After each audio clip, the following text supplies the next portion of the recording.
नमस्कार दोस्तों, स्वागत है आपका आज की 10 बेहद बड़ी और ज़रूरी खबर में, जो कि सीधे इंडिया चाइना बॉर्डर से आ रही है, जिसमें चाइना को लगा बड़ा झटका।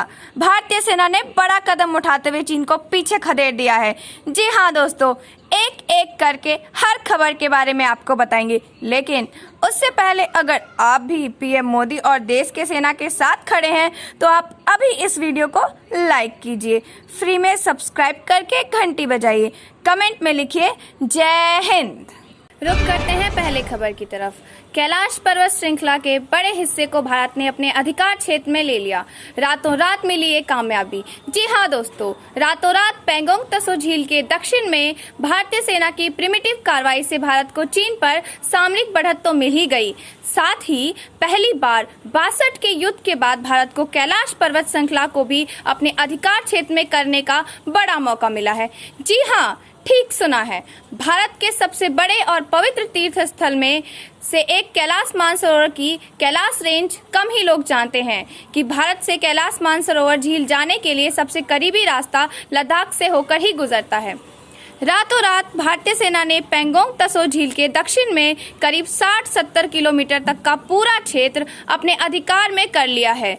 चुशुल सेक्टर के अंतर्गत आने वाले इस क्षेत्र की गुरंग हिल, मगर हिल, मुखपरी और रोचिन लादड़ा से सभी कैलाश रेंज का हिस्सा है। 1962 के युद्ध से पहले ये पूरा इलाका भारत के अधिकार क्षेत्र में था, लेकिन 62 के युद्ध में रेंजांगला और चुशुल की लड़ाई के बाद दोनों देश की सेनाएं इसके पीछे चली गई थी और इस इलाके को पूरी तरह खाली कर दिया गया था।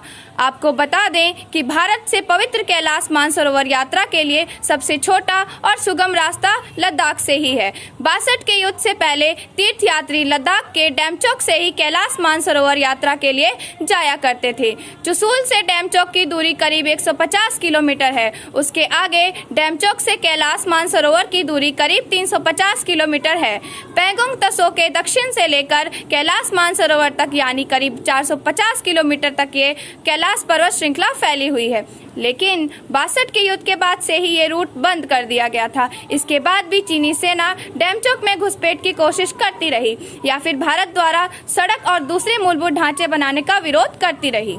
रुक करते हैं अगली खबर की तरफ। चीनी भिड़े तो चाइनीज भाषा में ही जवाब देंगे जवान, बनाई जा रही विशेष चौकियां। जी हां दोस्तों, लद्दाख सीमा की अग्रिम चौकियों पर तैनात भारत तिब्बत सीमा पुलिस के जवानों को आने वाली सर्दियों को देखते हुए ठंड से बचाव के इंतजाम किए जा रहे हैं। अग्रिम मोर्चे पर तैनात जवानों को चीनियों से भिड़ने के लिए चाइनीज भाषा भी सिखाई गई है। इन्हें यूएवी, रडार, लॉरेस से भी लैस किया जा रहा है। इनके लिए ऐसी विशेष चौकियां बनाई जा रही है जो जवानों को न्यूनतम तापमान में भी सुरक्षित रखेंगी। आईटीबीपी के जवान लद्दाख, अरुणाचल प्रदेश, उत्तराखंड, सिक्किम और हिमाचल प्रदेश के साथ चलने वाली चीन के साथ 3488 किलोमीटर लंबी पर तैनात है। लद्दाख में सीमा की कुल लंबाई 1557 किलोमीटर है। इसी तरह अरुणाचल प्रदेश में 1126 किलोमीटर, उत्तराखंड में 345 किलोमीटर, सिक्किम में 220 किलोमीटर और हिमाचल में 200 किलोमीटर है। पूरी सीमा पर इस समय आईटीबीपी की 180 अस्थायी चौकियां हैं, जिनमें प्रत्येक में 100 जवान हैं। चीन के साथ सीमा पर 47 नई सीमा चौकियां बनाई जा रही है। इसमें 12 मचान शिविर है जो न्यूनतम तापमान में भी जवानों को सुरक्षित रखेंगे। नई 47 सीम चौकियों में से 34 अरुणाचल प्रदेश में बनेंगी, जहां का इलाका बेहद दुर्गम है, जबकि 5 पश्चिम थिएटर में होंगी। मचान शिविरों में जवानों के लिए राशन, रसद और ठहरने के इंतजाम किए जा रहे हैं। लद्दाख में पैंगोंग झील, गलवान घाटी, गोगरा और डेप्संग मैदानों के बीच अग्रिम चौकियों पर तैनात आईटीबीपी ने निगरानी के लिए हाईटेक कैमरे लगाने की मांग की थी, ताकि चीनी क्षेत्र के अंदर 25-30 किलोमीटर तक देखा जा सके। उच्च ऊंचाई पर सेंसर प्रणाली से लंबी दूरी तक दिन रात निगरानी की जा सकती है। यह दिन और रात के साथ साथ खराब मौसम के दौरान मानव के साथ साथ वाहनों की गतिविधियों का भी पता लगाकर ट्रैक पर सकता है। केंद्र सरकार ने मानव रहित हवाई वाहनों, उन्नत लंबी दूरी की टोही पर अवलोकन प्रणालियों, रडार, ऑल टेरेन वाहनों और स्नो स्कूटरों के लिए भी भारत तिब्बत सीमा पुलिस के प्रस्ताव को मंजूरी दे दी है।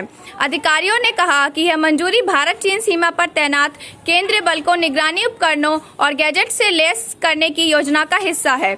गृह मंत्रालय के एक अधिकारी ने कहा कि सीमा पर तैनात जवानों ने अस्थायी सीमा चौकियों की दूरी कम करने और मचान शिविरों के निर्माण की मांग की थी, क्योंकि ये जवान सर्दियों में लगातार बर्फबारी और उप शून्य तापमान का अनुभव करते हैं।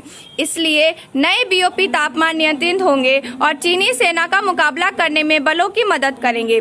ऊंचाई पर अग्रिम चौकियों से लेकर जमीनी चौकियों तक तैनात जवानों की अदला बदली सर्दियों के दिनों में जल्दी किए जाने की योजना है, क्योंकि वर्तमान में जवानों की अदला बदली हर 3 महीनों में की जाती है। लद्दाख सीमा की अग्रिम चौकियों पर तैनात आईटीबीपी के जवानों को चाइनीज भाषा में सिखाई गई है, ताकि चीनी सैनिकों को उनकी ही भाषा में जवाब दिया जा सके।